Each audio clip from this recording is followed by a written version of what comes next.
നമസ്കാരം. News independent speed news 20ലേക്ക് സ്വാഗതം. വാർത്തകൾ വായിക്കുന്നത് ജനനി. ഇപ്പോഴത്തെ പ്രധാന വാർത്തകൾ. അയർലൻഡിൽ സർജിക്കൽ ഹബ്ബുകൾ. അയർലൻഡിൽ 2 സർജിക്കൽ ഹബ്ബുകൾ നിർമ്മിക്കാൻ തീരുമാനം. സ്ലീഗോ യൂണിവേഴ്സിറ്റി ഹോസ്പിറ്റലും ലെറ്റർകന്നി യൂണിവേഴ്സിറ്റി ഹോസ്പിറ്റലുമാണ് സർജിക്കൽ ഹബ്ബുകൾക്കായി തിരഞ്ഞെടുത്തിരിക്കുന്നത്. ക്ഷീര ഉൽപ്പന്നങ്ങൾ തിരിച്ചുവിളിച്ചു. ഐറിഷ് സൂപ്പർ മാർക്കറ്റുകളിൽ നിന്നും ക്ഷീര ഉൽപ്പന്നങ്ങൾ തിരിച്ചുവിളിച്ച് ഭക്ഷ്യസുരക്ഷാ വകുപ്പ്. ഇലകളിൽ ലിസ്റ്റീരിയയ്ക്ക് കാരണമാകുന്ന ബാക്ടീരിയകളുടെ സാന്നിധ്യം കണ്ടെത്തിയതിനെ തുടർന്നാണ് നടപടി.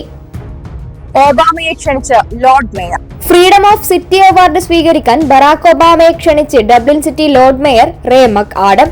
സെപ്റ്റംബറിൽ ഒബാമയുടെ ഡബ്ലിൻ സന്ദർശനത്തിനിടെ പുരസ്കാരം കൈമാറും. യൂറോപ്യൻ യൂണിയനും അമേരിക്കയും തമ്മിലുള്ള വ്യാപാര കരാറിനെ സ്വാഗതം ചെയ്ത് അയർലൻഡ് പ്രധാനമന്ത്രി മീഹോൾ മാർട്ടിൻ. പുതിയ കരാർ സംരംഭകർക്കും നിക്ഷേപകർക്കും ഗുണം ചെയ്യുമെന്ന് അദ്ദേഹം പറഞ്ഞു. അയർലൻഡിൽ കൊക്കൈൻ ഉപയോഗത്തിന് ചികിത്സ തേടുന്ന സ്ത്രീകളുടെ എണ്ണം വർദ്ധിക്കുന്നു. 23% വർധനവാണ് കഴിഞ്ഞ വർഷം ഉണ്ടായിരിക്കുന്നതെന്നാണ് റിപ്പോർട്ടുകൾ. ബധിരർക്കും കേൾവിക്കുറവ് ഉള്ളവർക്കുമായി പുതിയ ടെക്സ്റ്റ് മെസ്സേജ് സേവനം ആരംഭിച്ച് Vodafone Ireland. Real time text സേവനമാണ് ഇവർക്കായി ഒരുക്കിയിരിക്കുന്നത്. ഫെർമനാഗിലെ വെടിവയ്പിൽ പരിക്കേറ്റയാളുടെ നില ഗുരുതരമായി തുടരുന്നു. ഫെർമനാഗ് സ്വദേശി ഇയാൻ റെഡ്ലഡ്ജിനാണ് പരിക്കേറ്റത്. പാർലമെന്റിലേക്ക് പ്രതിഷേധ മാർച്ച്. പാലയിൽ ഇന്ത്യക്കാരനായ യുവാവിനെ ആക്രമിച്ച സംഭവത്തിൽ ശക്തമായി പ്രതിഷേധിച്ച് മൈഗ്രന്റ്സ് ഗ്രൂപ്പുകൾ പാർലമെന്റിലേക്ക് പ്രതിഷേധ മാർച്ച് നടത്തി. കൊല്ലപ്പെട്ടവർക്കായി പ്രാർത്ഥന. ഫെർമനാഗ് വെടിവയ്പിൽ കൊല്ലപ്പെട്ടവർക്ക് വേണ്ടി ക്ലെയറിൽ പ്രാർത്ഥന സംഘടിപ്പിച്ചു. ബെയർഫീൽഡിലെ ഇമ്മാക്കുലേറ്റ് കൺസെപ്ഷൻ പള്ളിയിൽ നടന്ന പ്രാർത്ഥനയിൽ 100 കണക്കിന് പേർ പങ്കുകൊണ്ടു. കോർക്കിൽ വൻ ലഹരിവേട്ട. കോർക്ക് തുറമുഖത്തു നിന്നും 2.1 മില്യൺ യൂറോയുടെ 107 കിലോ കഞ്ചാവ് പിടിച്ചെടുത്തു. സംഭവത്തിൽ 50കാരൻ അറസ്റ്റിൽ. കോംഗോയിലെ കൊമാൻഡയിൽ ക്രിസ്ത്യൻ പള്ളിക്ക് നേരെ ഭീകരാക്രമണം. 38 പേർ കൊല്ലപ്പെട്ടു. നിരവധി പേർക്ക് പരിക്കേറ്റിട്ടുണ്ട്. ഇന്ത്യ പാക് സംഘർഷം പരിഹരിക്കാൻ ഇടപെട്ടെന്ന് ആവർത്തിച്ച് ഡൊണാൾഡ് ട്രംപ്. തന്റെ നിർദ്ദേശത്തെ തുടർന്നാണ് ഇരു രാജ്യങ്ങളും സംഘർഷം അവസാനിപ്പിച്ചതെന്നും ട്രംപ് പറഞ്ഞു.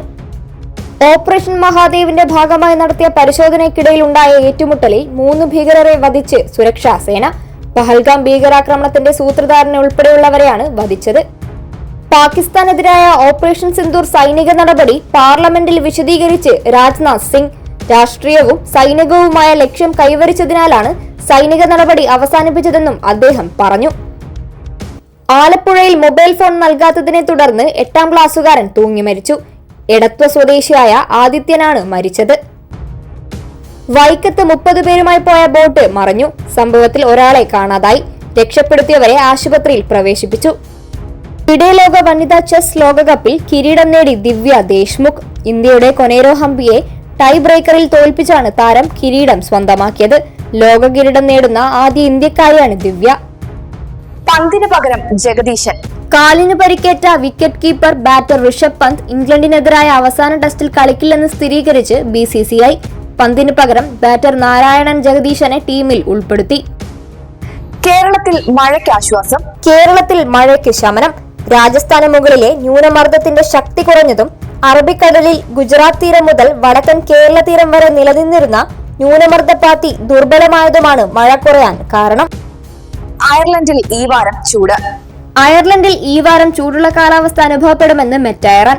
താപനില 22 ഡിഗ്രി സെൽഷ്യസിൽ എത്തും. ഒറ്റപ്പെട്ടയിടങ്ങളിൽ നേരിയ ചാറ്റൽ മഴയും ഉണ്ടാകും. കൂടുതൽ വാർത്തകൾക്കും വീഡിയോകൾക്കുമായി newsindependence.com എന്ന വെബ്സൈറ്റും ന്യൂസ് ഇൻഡിപെൻഡൻസ് ഫേസ്ബുക്ക് ഇൻസ്റ്റഗ്രാം പേജുകളും വാട്സ്ആപ്പ് യൂട്യൂബ് ചാനലുകളും സന്ദർശിക്കുക. ലൈക്ക്, കമന്റ്, ഷെയർ, സബ്സ്ക്രൈബ് എന്നിവ ചെയ്യുന്ന കാര്യം പരിഗണിക്കുക. നമസ്കാരം.